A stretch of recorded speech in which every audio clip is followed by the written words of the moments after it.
Welcome back to TechGitter Official. Getting stuck on a black screen in Windows 11?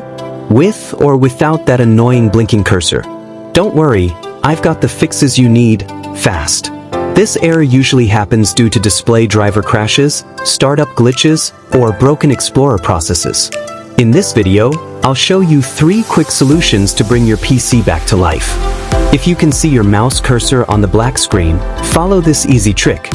Press Ctrl plus Shift plus Escape to open Task Manager. Go to File, Run New Task. Type Explorer.exe and hit Enter. And boom, your desktop should appear again. If there's no cursor or nothing responds, do this instead.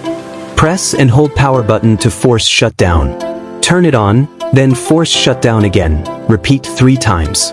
On the 3rd time, Windows Recovery will appear.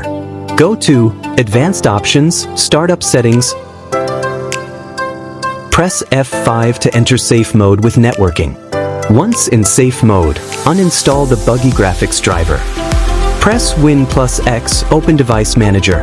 Expand Display Adapters. Right-click your GPU, select Uninstall Device. Restart your PC.